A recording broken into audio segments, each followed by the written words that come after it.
Bassouma Mbere. Aujourd'hui, dans une vidéo très rapide. Parce que des fois, on a l'impression que c'est Macky Sall qui ne veut pas écouter,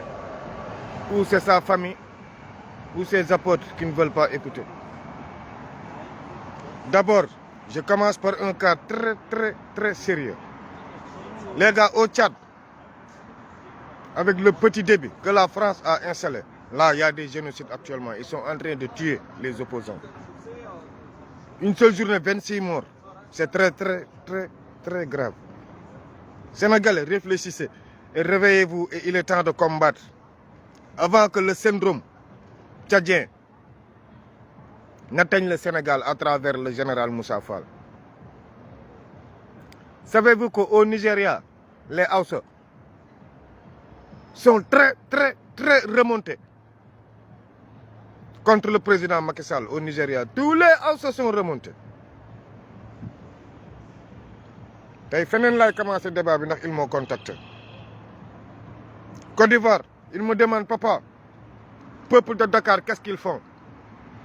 Il y en a même qui me posent des questions, qui me disent que papa, est-ce que ce que tu disais, ce que tu nous racontais, c'est pas vrai? Est-ce que Ziguinchor fait partie réellement du Sénégal? Donc vous, peuple sénégalais, je vous ai toujours conseillé ça, vous la jeunesse. Roy dafa am roy nit dang koy roy raw romb yaa ngeen di fàttaliku suñu wax boobu ak suñu vidéo yooyu. bu leen dara bett bu Macky Sall xëyee téere ndax France bu leen dara bett ñoom ñëpp a koy appuyer bu leen dara bett bu réew mi tàkkee bu leen dara bett. Ziguinchor toujours Ziguinchor rek ndeysaan Casamance tey yéen Pastef xam nga tas nañu MFDC dugal ko def ko parti régionaliste mais PA yi mooy Pastef tey ma waxati ndax Pape Majmoun Diop PA yi il était 10 000 fois plus radical que Sonko parce que moom dafa demoon ba jënd ay armes andi teg Pape Majmoun Diop dafa demoon ba ñoom Che Guevara moo leen joxoon ay armes Ablaye Bathily mën na ma seede il est en train de vivre. Ablaye Bathily, il peut me témoigner. Eux, ils étaient 10 000 fois plus radicaux que Ousmane Sonko. 10 000 fois, je vous dis. Ana tay ISEM bi ñi fi nekk ni ISEM bi tay ñom ñoo rendi tous les grands révolutionnaires mooy ñoom Majmoun Diop. Il est à l'image de Ousmane Sonko. Têtu, terrible vieux Majmoun Diop.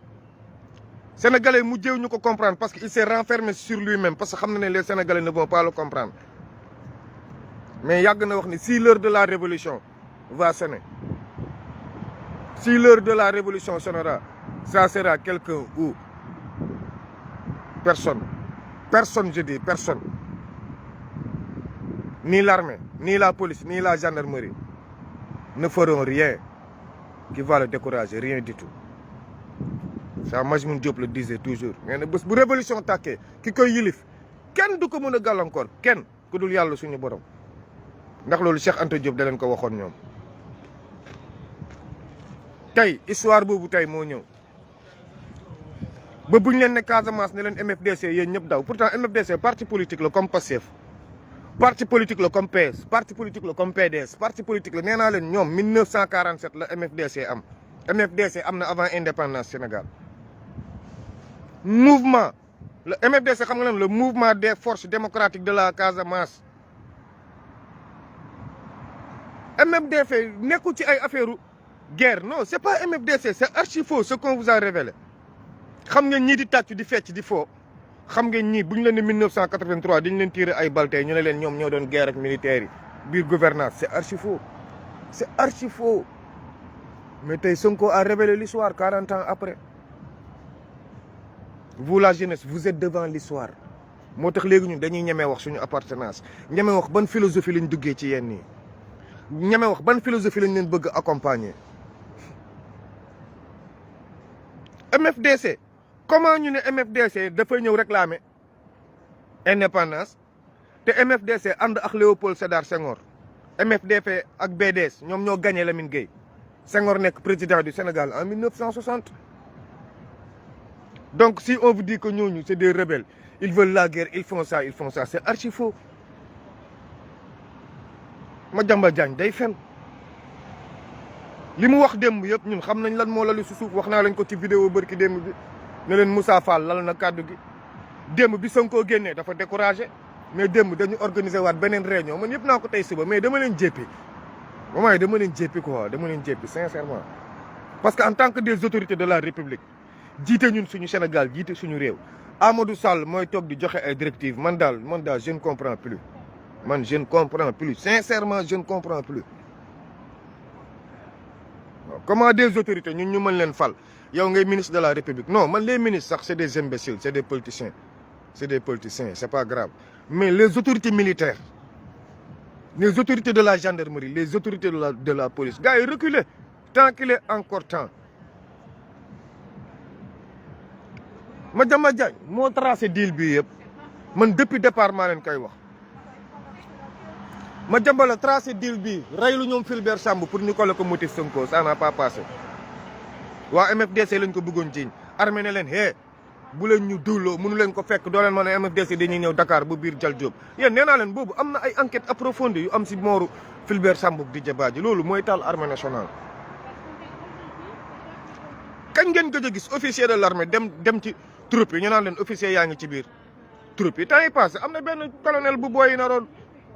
toj lu bonam biir couleur bu daw xam nga rek bëgguñu dugg ci affaire armée bi mais moment yi armée nationale xale yi les jeunes yet naa la boo leen yaakaaree na ñoom Macky Sall la ñu mere Macky Sall la ñu soxlaa ñu Macky Sall autorité militaire yi ngeen di gis nga bés bu dëkk bi tàkkee autorité militaire yëpp booy nañ leen nokk ci kaso bi ñenn ñi dañ leen di rey xam naa bu baax fu may waxee waxantuwuma Moussa Fall Amadou Sall forcé na la non ña ne leen MFDC ñu ngi Ziguinchor foog ngeen xeex tiire ci kaw xale yi defaat carnage bu Abdou Diouf defoon mais nag fii loolu ça ne peut plus passer ça ne peut plus passer billahi ça ne va pas passer gis ngeen tey suñu xale yi jël nañ teg seeni saaku suuf parce que dañu judd fekk ko kon moo lee ñoom si guerre lañ juddoo dañ leen seet yar yu màgg ci tey jël nañ teg seen saaku suuf ndax xam nañu Moussa Fall li muy préparé dóor leen ay bal pour dugg jëli Sonko Ziguinchor suba la vendredi no xale yi li ma leen waxoon laa leen di waxaat waxuma leen sax politicien xam nga suba am na ñu war a ñëw négocier ci ak Ousmane dugg si Casamance bu kenn yegg këram xale yi bu kenn yegg këram sëriñ si maa ngi leen di ko wax di ko waxaat depuis 6 mois maa ngi koy répété bu Sonko teggee candidature am ñoom ñëpp aju caw li jeex tàkk ndax ñoom jàpp nañ ne Sonko xale la ak ñoragul ak ñor la loolu seen yoon nekku ci sëñ Bass Abdou Khadre Sonko la mag kon gënoo ko ñor yaa ngi nii di jiite nekk porte parole suñu magu murit yëpp di toog si suuf ngay toog ci kaw di wañari kon gënoo ko ñor ay kuy jiite réew mi da ngay bàyyi mu sedd ak fen buy defar gën dëgg buy yàq warta mën jiite maa bañ je refuse maa bañ gars yi kilifa diina jéeg ñëpp bëgg nañ négocier ak saa waay de mais négociation bi xam ngeen mooy lanam bu Sonko présenté wu wala boog na bàyyi gars yi dem transition moom mu retiré candidature am même buñ koy takkal si procès yi moom mu accepté ko bàyyi retiré candidature am waa léegi bu Sonko retiré candidature am yéen 7 millions de jeunes 8 millions de jeunes yi topp ci Sonko tey yéen foo leen jëm est-ce que sëriñ si ñu ngi xalaat taalibe yi leen di jox addiya est-ce que yéen jeunesse bi yéen ñi di joxe addiya est-ce que gars yi ñu ngi leen di xalaat ñun ñi di ñàkk di liggéey yéen ñi di ñàkk di liggéey di yónnee addiya est-ce que gars yaa ngi leen di xalaat te dëgg bi si addiya yi buñ ko waxee ngeen foog ni dañuy xeex kër sëriñ si déedéet xeexuñu kër sëriñ si sëñ Bamba li mu fi bàyyi borom xam-xam du ko bàyyi Maam Maodo li mu fi bàyyi borom xam-xam du ko bàyyi suñu bàyyi Bécaye te mu nelaw nii temps yëpp maa ngi si bëgg a wax Bécaye man seeti naa ko dem ba Ndiassane yéen xam ngeen fii Ndiassane Bécaye Kountiou Cheikh Bou mooy kan borom asbuna laaw ni'mal wakil ni'mal mawla wa ni'mal nasir ci la toog Cheikh Bou mooy koo xam ne Ndiassane buñ la fa suulee 7 kilomètres bu nekk buñ la fa suulee sa yaram araamal na safara kooku mu ngi Ndiassane damay wax tey Baye Bécaye man seeti naa ko max ñoom Mamadi te ñu dëkk Tëngéej ñoo fa àndoon Baye Bécaye dama ko xam baatin bu nekk si moom xam li nekk si Baye Bécaye moo tax ma ne leen Sénégal yéen jeunesse bi boo leen déggoon rek boo leen déggoon yéen ñëpp jege yonent livre mag ñëpp boo leen ko jàppoon gis nga livre mag ñëpp boo leen ko jàppoon jàpp livre mag ñëpp di ngeen am loo xam ne xamu leen ko mais c'est dommage kii danaan murit laa cag fii kii ne tijaan cag fii kii ne laayeen cag fii guleet Sénégal dajaloo doon benn mooy autour de Ousmane Sonko moo tax Sonko mënul neex kilifa yoo xam ne dañuy dund ci islam bi mun ta nekk Baye Bécaye yal na la yàlla yërëm yal na suuf woyof sa kaw lëndëm may bàmmeel xataay bàmmeel wéetaay bàmmeel nag mun ta ñàkk kenn fan bu njëkk mën ta nekk ñun Casamance si loolu la ñu initié xale yi dinañ la wéetloo biir àll ba nga xam ne ëllëg sa bàmmeel war nga wéet kon boo ragalee dee da nga ñàkk fayda ñun fan la ñu war a dundee ba ngeen war a ragal dee ni yéen waa Dakar ñëpp di wax kenn sañu génn manifester Macky Sall day reyee lan moo tax ngeen war a ragal dee te dañoo dee génn suñuy biiru yaay yàlla joxaat ñu ru ñu war a deewaat dellu kon fële la ñuy dundee pas fii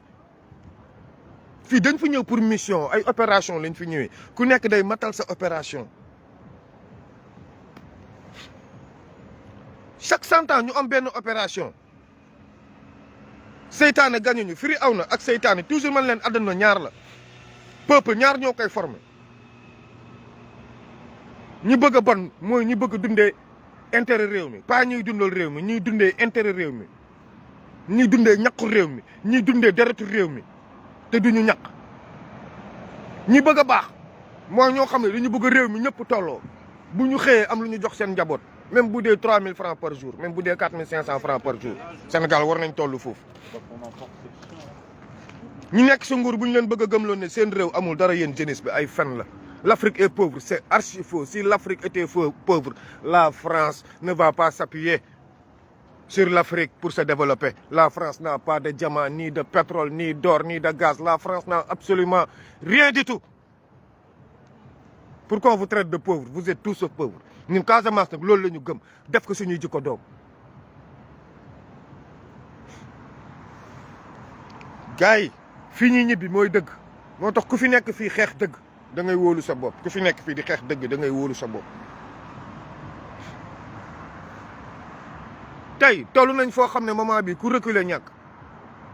Sonko bu reculer ñàkk Sonko bu arrière ñàkk te nekkul Sonko arrière 7 millions de jeunes bu 2 millions arrière ngeen ñàkk combat bi ñu ngi ci phase bu décisif suba la dernière négociation yi ak Ousmane Sonko ndax Serigne see def bloc yónnee pour ñu ñëw waxtaan ak moom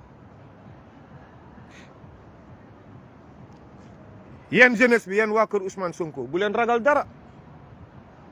gendarmerie am na colonel yoo xam ne nanguñu li doome xaram di nangu am na ñoo xam bés bu Missa Fall tiré si xale yi dina xam police Cheikh Yàgg yéen la jeunesse insister pour manifester on va voir ce qui va se passer code kenn mënul wax yëpp si internet kenn mënul wax yëpp si live code léegi ñëw ci procès le 23 bi yéen sama groupe dala bettu leen ndax Madiambal Diagne affaire li mu wax démb yëpp wax nañ ko ba pare mois de juin daaw 2022 si la bëggoon empoisonné Sonko mooy biñ ko vidéo woowee piège ko ba pare yéen ñi daan suivre samay vidéo suivre ngeen jour boobu lañ ko étouffé mu génn di wax c'était trop tard moom moo bëggoon empoisonné Sonko affaire bi dëpp Cheikh Yérim Seck ñoom ñëpp jox nañ leen seen enveloppe pour ñu préparer dugal Sonko MFDC. léegi procès bi lañ jëm gars yi procès bi tournure yi dina bëri procès bi buñ ko taxawee sans Sonko buñ ko taxawee sans Sonko bu ñu nangoo ay avocat am taxaw Adji Sarr day ñàkk bu Sonko taxawee Adji Sarr day ñàkk loolu moom lu ma leer laa leen di wax ñoom defar nañu seeni film defar nañu seeni vidéo te billahi ay lu gars yi yor preuve yu Sonko yor ñoom procès spécial lañ ko bëgg a yóbbu le 23 dinañ ko reporté waat pour yóbbu ko waat procès public ñëpp ñëw toog Adji Sarr buñ ko bàyyee mu def résumé ba pare gis nga si résumé bi muy def moom laa leen wax si résumé bi muy def bu avocat yi jàkkaarloo moom waxloo ko moom 15 minutes 20 mu puub wéyam si résumé bi lay commencé di fen xam naa lu may wax waxantuuma état d'esprit peese nañ ko ba pare. pour lan ñuy reporter procès bi le 23 avocat Sonko yi dina am ñeneen ñuy ñëw constitué wu kon déjà dossier 471 pages kenn du ko bâcler affaire de criminel la. gars yi procès bi du ma leen nëbb de bëggoon naa Sonko dem lool ci procès bi mais Sonko dem du avantage yu gars yi de Sonko bés bu génnee Dakar ñëw ne day dem ci procès bi du mos a yegg tribunal gars yi dinañ ko muurawaat tëj ko pour lu dul procès bi ndax xam nañ ne Adji Sarr du tenir procès bi ndekete gars yi procès bi du seen objectif de état ñooy bandi cottu ndey sama gars yi ñooy ay bandi sama gars yi ñooy bandi gars yi pare nañ seen beneen PV wu cocktail molotov yeeg pare nañ PV yooyu yëpp pour tegal ci Sonko nee naa leen am na jeunes yu am 15 ans yi signé ne ay rebelle la ñoo Sonko moo leen yónni woon ci cocktail molotov yi ba ñu libéré boo yooyu yëpp mais ñoom xamuñu sax li ñu signé gars yi Sonko bu demoon le 16 du yegg tribunal bii heure xoola bii heure ñu ngi ko dóor si kaso bi di xaar ni ñuy lijjantee affaire rébellion yeeg insurrection ak tentative de coup d'état waaw ma avertir leen léegi depuis suba nag kilifa yu bëri ñu ngi may bàpp naan ma non Sonko Dakar foog mu dem ci procès bi loolooy sécurité am parce que Ziguinchor mooy sécurité défense am mais sur le plan juridique Dakar mooy défense am parce que lan procès bi da koy dimbali parce que buñ ko jugé par contumace mën nañ ko condamner à 5 ans de prison comme mënul génn nangu ñu jël ko dañ koy ñëw def résidence surveillée à partir de Ziguinchor te loolu xam ngeen ne ñun duñ ko nangu. premier jour jugement bu jugement bi xasee démarré ñun mairie Ziguinchor da ngeen di perte seen maire te yéen xam ngeen fu may waxee beneen maire bu dul Ousmane Sonko du fa toog fii leeg 5 ans moom bu leen sax sonn délégation spéciale Ziguinchor vous vous fatiguez beneen maire bu dul Ousmane Sonko du fa toog boo leen ñu forcé teg fa beneen maire it ay ndaraan li ñuy jël dinañu xoosaat tali yëpp lu Sonko jot a liggéey yëpp dañuy xoosaat lépp toj yëpp wàcceewaat pont yëpp yéen ngeen liggéeyaat mais ñun beneen maire du fa toog bu dul Ousmane Sonko te gis ngeen tali yi commencé nañ ko gas gaa léegi booy programme tey bu xew wax naa leen ko démb vous avez déjà installé les sacs comme que nag ñoom caaxaanatuñu ils vont passer à la vitesse supérieure léegi nag il faut creuser des tranchées lance-pierre yi creuser leen seen tranchées yu baax ak suuf si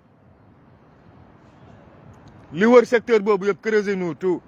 bu xeex bi jeexee ñun dinañu goudronner waa tali bi amul problème on va financer la mairie va regoudronner tout yaa ngi ni lekk yaa ngi ni naan dinañ ko yokkaat gars yi creuser des tranchées autour de la maison je sais de quoi je parle gars yi caaxaanatuñu moment bi ñu ngi pousse Sonko di ko pousse di ko forcer pour mu génn Ziguinchor dem Dakar pour d'accord ñëw taxaw si procès bi te man procès bi man ce qui est sûr et certain bu fekkee Macky Sall amoon naa source yu sûr ne day bàyyi procès bi déroulé wu normalement ñoom lu leen mënti andi nañ teg seen 471 pages garaawul. Adji Sarr bu ko neexee wax 5 jours garaawul xam naa ne bu Sonko jógee wax vidéo Adji Sarr yi génn vidéo Ousmane Sonko yi génn su boobaa yéen askan bi journaliste daame xaram yi fay toog si boppam dinañu xam fan la dëgg féete man moo tax procès bi ragalum ko ndax ñun ba kanam yi jaar ci koñ nga doon jël si Adji Sarr ñoom Sidi Mouhamed Mbaye ak chauffeur yi ko jël seeg boucher beeg ñëpp gars yi booy ñoom met Clédor ñu ngeen seen preuve yëpp ne teg Adji Sarr di calli rek Adji Sarr Sweet Beauté Ndeye Khady Ndiaye dafa amoon caméra Adji Sarr lépp lu fa am maître Clédor mu ngeek moom Sonko mu ngeek moom Adji Sarr méfiez-vous de la vie sénégalais yi procès bi dina am sénégalais yi dugg tribunal bi day rendi fi juge gars yi di ngeen gis émeute yoo leen mosul gis Sénégal procès bi mën na yóbbu réew mi foo xam ne di ngeen gis loo leen mosul gis Sénégal billahi procès bi bu amee gars yi damay ragal gendarme yooyu ak policiers yooyu doon xeex si bunt bi ndax Adji Sarr kan moo koy dugal ku ko du dugal damay ragal ñoom ñooy njëkk dugg ci procès bi dóor nday Adji Sarr bal ak ñoom Maître El Hadji Diouf soo leen ma weddee nañ leen dem procès bi bu amee crime yuy am ci borom arme lay jógee dem leen xool ñiy seet baatin di ngeen xam ñan ñooy def toj-toj après dootul nekk ñun patriotes yi dootuñu def toj-toj te lu ma si metti militaire wala policier bu fi def toj-toj ñu ne la patriote nga déedéet dafa am ñoo xam ne injustice la ñuy bañ ak être patriote c'est pas la même chose l'injustice man maa ngi ni man injustice laay bañ su ma neexoon toog ne MFDC laa bokk mais injustice laay bañ samay élèves dem leen jàngal toujours rester toujours digne et patriote loolu dem leen ko sas depuis 2003 dañ ko bind ci miir yëpp restons toujours digne et patriote depuis 2003 sama élève waa Ndefleng mën nañ ma seede sama élèves yi nekk dans l'armée mën nañ ma seede ñu nekk dans la gendarmerie man loolu sama devise restons toujours dignes et patriotes loolu laa mos a instauré samay élèves ce patriotisme là ce nationalisme là c'est sudiste léegi tey politiciens yi wër leen kan moo ñeme tey wax si mortel combat bi ku dul Mimi Touré moo taxaw ne mortel combat bi da koy engagé da koy continuer kon moom elle est prête léegi nag man tam dinaa mun wax si moom ndax maax moom ñoo bokk combat waaw bokkuñu si parti bi mais dañuy ñëw engagé combat bi wane ne kii moo war jiite malgré ñun suñuy këral yëpp dañ koy enterré ba pare xeex lii ba pare. moo tax patriote bàyyi leen di attardé wu ci ay waxu Madiambal Diagne ak ñooñu yéen vidéo Madiambal Diagne li mu wax démb yëpp yéen ñi di seetaan samay live nañ ko depuis daaw lañ ko live daaw kon li muy wax nii c'est pas nouveau on laisse passer moom ñitu safara ñit da nga koy seexlu Madiambal Diagne da ngeen ko war sax seexlu di wax. bii suñu lakk keroog Pape Malick Ndour moo ko lakk gars yi lieu boobu directeur bi ci boppam PDG Moussa Diop am na ci lu ko leer ndax woo nañ ko ba jox ko ci ay information ñoom Pape Malick Ndour vous êtes mal barré keroog foofu manifestants yi sax xoola dégagé wuñu fa amu leen chance c'est le directeur en personne moo dem ci bus yoo xam ne ay carcasse la bus yooyu dañ ko defar ba sonn defaruñ ko ñu jël seeni pièces dem remplacer ko si yeneen bus yi dem taal ko pour mën a leen coller motif bàyyi leen affaire bandi nii ngeen defoon 2021 dem taal fële mooy jëppal bi noonu si affaire gaz bu mag boobu ci affaire automobile bi ñoom ñoo ko taaloon sàcc ko ñoom ñooy taal ba pare jiñ ko yéen patriotes yi léegi nag ñëw ci rassemblement général bu ñu war a def pour combattre affaire bi parce que suba ñële di dem yéen Ziguinchor bu ñu dugg gis Sonko léegi ñoom nag seen retour bu ñu amul retour mooy que ne gars yi xam leen ne ci xeex lañ jëm Moussa Fall déglootul juge ministre de la justice kurti na ay article ba daganal ne moom mën na andi Ousmane Sonko Amadou Sall fëgg si table bi la def ba menacé leen ne leen xanaa yéen doo leen ay góor moo tax ngeen gis ay journalistes commencé jëfuru naan force de l'ordre yi parce que ñoom ñëpp lañ saaga seen ndey fu mu toll nii dañu encaissé ku ne dañuy saaga seen ndey léegi nag les problèmes vont démarrer ndax Sonko ne va répondre à personne sëgam ñoom délégation ñoom Youssou Diop sëñ Bass Abdou Khadir bi ñu toogee ak Macky Sall di ko woo il n'a pas décroché faalewu leen Sonko waratul décroché kenn ñoom ñëpp lu ñuy wax dafa dëgër bopp boobu moo ko jik ba tey yéen xale yëpp ngeen bëgg ko ndax lan da leen woon dëgg xam nga lan mooy dëgër bopp Sénégal woon xale yi dëgg jàngal leen dëgg wax leen luy ëq jaa al aq wa nigmal baatinu loolu fa ngeen ñeme ko yéen xale yi dëgg nay defar rek dëgg du yàq mukk dëgg day defar day metti lool nag mais day defar li ma leen di ñaan mooy roy leen foofu laa commencé waa Ziguinchor romb leen waa Ziguinchor yéen waa Dakar raw leen waa Ziguinchor ndax si yéen la ñu war a conclure Macky Sall ñun Ziguinchor mën nañ défendre leen mais yéen waa Dakar soo leen fi jëleewul Macky Sall ñun waa Ziguinchor mënuñu ko fa jëlee ñun buñ ko fay bëgg a jëlee mën nañu léegi dugalaat si état de siège guerre ak ñun tëj suñu Casamance déjà rek ñu ngi nii suñuy école tëj nañ ko ba le 25 est-ce que yéen waa Dakar seeni école dañ ko tëj ba le 25 yéen waa Dakar yaa ngeen di jàng depuis boobu waa Thiès yaa ngeen di jàng depuis boobu yéen ñëpp est-ce que Casamance ñun suñuy doom ñu ngi jàng 1983 c'était la même chose bi ñu reyee maire yi ba pare dañu assiégé école bi 3 mois d'affilée l'histoire se répète saa ngay wax kenn du la comprendre ñu xaar ba temps yi ñoom ñëwaat grand mën leen déedéet ñun on a déjà une philosophie en avance parce que buñ ne Casamance rek yéen ñëpp bu ñu traité de rebelle ñëpp a ci yem mais tey gis ngeen ne lu ñu am tey moo gën rebelle lu ñu am tey moo dàq rebelle lii mooy lan la foi la conviction envers les frères ñoom ñuy duggalal ku ne day protéger sa morom comme yow sa deret am na woy bi ñuy woy tuur sa deret lañ lay wax neexul tuur sa deret ngir sa jëmmi morom booboo neex booboo yëfi góor Casamance c'est ça notre philosophie yow nga ñëw nii xeexal sa bopp sa suuf ba ñu jam la neexul mais tey sa morom di xeex nga ñëw jàpp si tey ba ñu jamat la ñun loolu la ñuy wax martyr en Casamance on a des martyrs de vrais martyrs te xale yi tey gis nga ñu ngi war dem communion ñu ngi ko toog foofu buntu kër Ousmane la jeunesse éveillez-vous car vous êtes déjà réveillés mais c'est l'éveil qui reste un peu surtout à Dakar xam nañu lu ñu leen def xam nañu fi ñu leen noot ni ñu def ba yëngal xale Casamance dinañ ko def ba yëngal leen yàlla baax na ëpp ñu saayir ëpp ñu baatin xeex bi nag gars yi foog mu wër de depuis démb ñu ngi wax xeex bi foog mu wër il faut qu'on gagne ce combat il faut qu'on gagne ce combat temps yi ñàng na fu mu toll nii foog ñu gagne combat bi ndax booy Amadou caaxaanatul de booy Amadou caaxaanatul Amadou Sall caaxaanatul la il est surtout ses nerfs saaga na ndey suñu autorité yi itam buñ ñëwee Casamance dinañ dal suñu kaw suba si Sonko d'accordul préparez-vous d'ici samedi dimanche lundi mardi tout ça creusez votre tranchée et restez en état d'alerte maximum Sonko nag je ne vous le cache pas ñëpp ñu ngi koy baab pour ne ko na dem Dakar pour mën a fekkee le 23 même ses propres avocats laa lay wax ñu ngi koy baab man mii depuis ci suba wax nañoo ko man si nekk lu ne ci communication pour ma fexe pour venir Sonko dem Dakar dem assister procès bi moo gën parce que effectivement mooy gagné mais non ce n'est pas le moment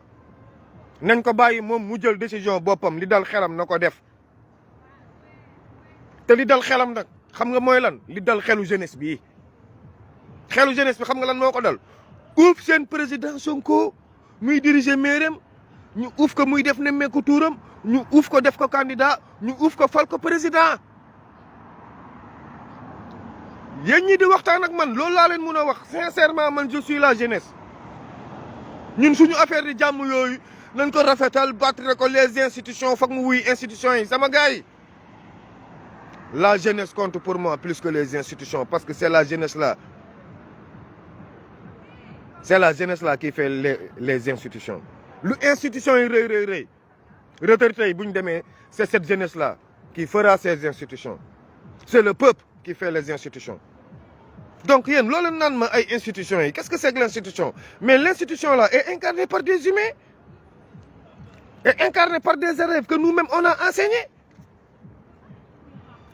par des élèves que les professeurs ont formés donc qu'est-ce que c'est que l'institution c'est incarné par des humains et si les humains là ne sont pas équilibrés donc comment les institutions seront équilibrées quand même il faut qu'on se respecte un peu la jeunesse force reste à vous hein. C'est vous qui détenez les institutions c'est vous qui détenez la République c'est vous qui détenez le drapeau national c'est vous qui détenez le Sénégal et l'Afrique c'est vous la jeunesse ce qui se passe au Tchad refusez que ça se passe la France n'est rien du tout ce qui se passe en Côte d'Ivoire refusez au Bénin Talon a emprisonné tous les opposants et les a écartés. Refusez-moi ça. Ce qui se passe en Guinée, on tue les manifestants, personne ne parle. Refusez. Nous sommes au Sénégal. Nous sommes au Sénégal. Macky Sall du def 3e mandat ndayam du ko def bayam du ko def. Il ne le fera pas. Yow Amadou Sall nag je te lance un défi. Bu dëkk bi tàkkee sa biir boobu dinañ ko jam peeral la tuuti nga wàññeeku. Gars yi adresse doomu Macky bu mu nëbb Mongol bi mu ngi ginnaaw Dakar dem dikk. Cité yooyu Sohibou Ndiaye tey moo tax Ousmane Sonko ak Macky Sall jote. Mansour Faye mos na leen ne Ousmane Sonko dafa soxla Macky Sall da doon duul 2014 bi Macky Sall bëggee tëj Sohibou Ndiaye Ousmane Sonko si la ñëw di def intervention pour bu ñu tëj Sohibou Ndiaye mu ngi woon bureau Mansour Faye toog li may wax lu ma xam la mosuma si nangu dugg mais Sohibou Ndiaye tey moo tax Macky ak Ousmane jote. Sohibou Ndiaye moomu moom mayoon tey Macky Sall tey kër ginnaaw Dakar dem dikk boobu moom këru Mermoz bi tey Sohibou Ndiaye moo ko daggal Macky Sall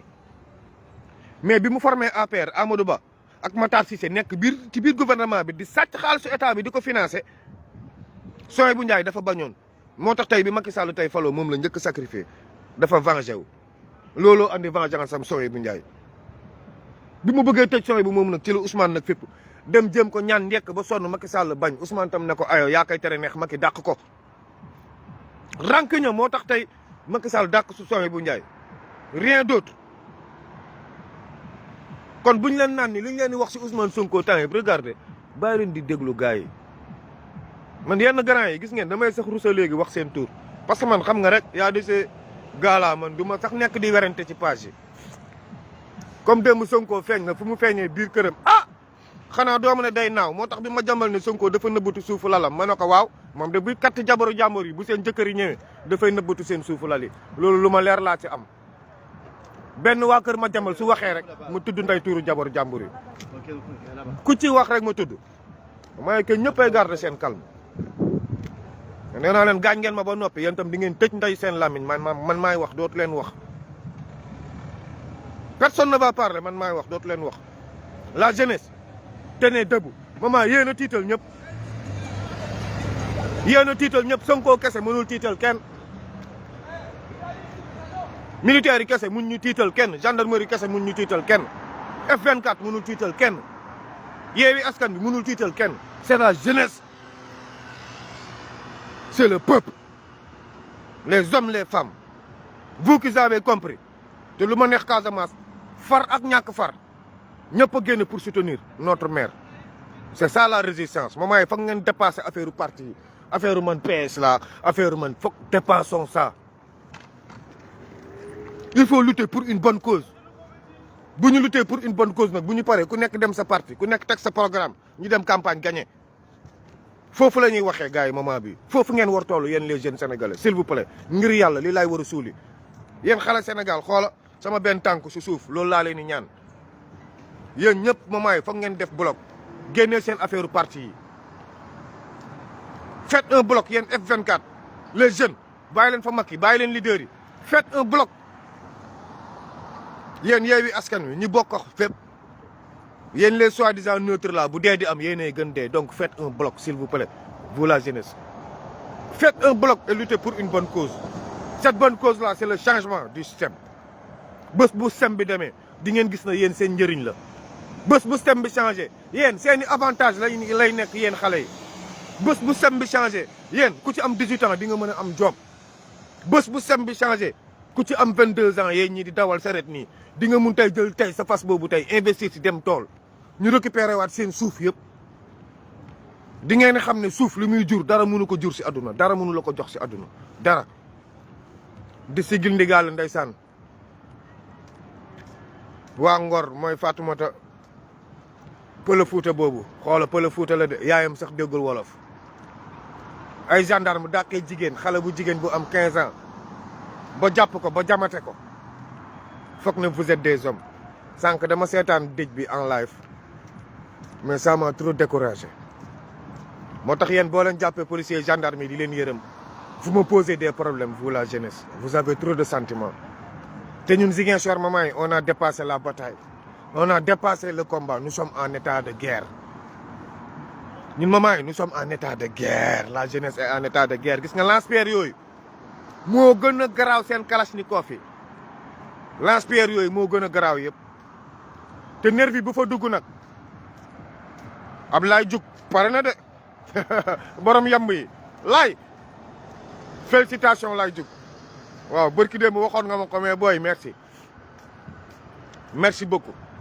waaw grand bu defee ñetti fan rek ku fi duggati yam yi teegal sa ndey waaw félicitation booy félicitation Laye sincèrement waaw félicitation 2017 bi nga ma naan saawaay dina jàll gaw ma la woon mais félicitation Laye Diouf félicitation sincèrement waaw yax booy maarañes moom xaw ma nu ma leen di def saa bu ma tiitee bay yuuxu yow moom danga may woo direct mais comme Mara xamaguma ko code nga ma koy joxee ma dégg ko alhamdulilahi rabbil alamin félicitation gars yi félicitation te bu leen mere Cheikh Bara Ndiaye de Cheikh Bara Ndiaye de li ñu ko wax noonu moom li mu leen wax tey ñun ñëpp loolu la ñuy wax man depuis suba ñu ngi masla ak man mais comme man damay déglu mag ñi ba pare woo sama booy yi ndaw yi sama booy yi nee naa leen dama am encadrement jeune Pablo Medi jaru nga may xool sama encadrement nga bokk yaa ngi di ma seetaan damay xool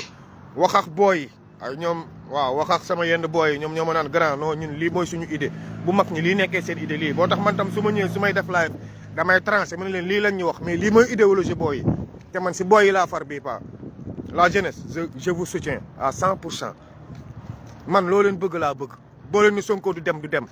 boo leen ne na dem taxaw ñu xool kan mooy fen bu demee taxaw ku fen ñu rendi ndeyam ma ànd ak yéen tam je suis derrière vous la jeunesse 100% derrière vous et félicitations Amadou Sall magu leen ëpp leen doole ëpp leen xam-xam bu naree yëngal dëkk bi fu mu génnati ci dëkk bi même bu dee cocktail molotov dóor leen ko ci biir otom mu tàkk ak otom ce qui fait que bàyyam dina xam ne moom mu réew mi félicitations la jeunesse boo leen ma mënee molotofal gars yi rek seen biir oto yi loolu benn nit sax da koy def seen politicien buy romb nga molotof ndey ci biir oto bi seey combat bi foog mu yegg foofu wan yor sa molotov di dox politicien bi romb na nga dugal ko ci biir mu jeex di disparaît mu tàkk jëppeet ñu xam ne caaxaanutu leen fa la combat bi toll gars yi xoola foog ñu nekk en danger ragal a génn billahi booy foog ngeen sadik moment bii molotov leen biir oto politicien yi pour l'instant ni xoola jarul nekk mbooloo politicien day romb nga toj taal dóor ko ci biir oto bi dem sa yoon point final commencé leen taal gars yi ay Pape Malick Ndour ni bii heure waroon nañ tàkk ndeyam Madiambal Diagne démb bi muy ñibbi waroon ngeen xoola dóor ndey molotov ci suufu oto bi pneu bi toj ngeen dóoraat ñetti molotov ñaar oto bi tàkk jëppet du am temps wu génn mu décédé safara la jëm bu deewee jeunesse bi yegg leen foofu ngir yàlla li bu doon booy Ziguinchor yi tey Madiambal Diagne bii heure faat nañ ko jël nañu ruwam bu yàgg jaar ci leneen ñii dañ leen bëgg a rey moment yi ils veulent vous assassiner assassinez-les soyez plus homme que eux soyez plus barbare que soyez plus sauvage que soyez plus dur que soyez plus lâche que soyez plus criminel que pour gagner ce combat là foog ngeen am détermination bi waa Casamance am détermination générale morale et physique ah man jeunesse de Dakar billahi maa faa woon waa Dakar surtout waa Guédiawaye mais garaawul on va gérer l'affaire mystiquement dinañ ci jóg félicitations la jeunesse ba si kanam gis nga de damay xëy di bindu comme jinne jaajëf la jeunesse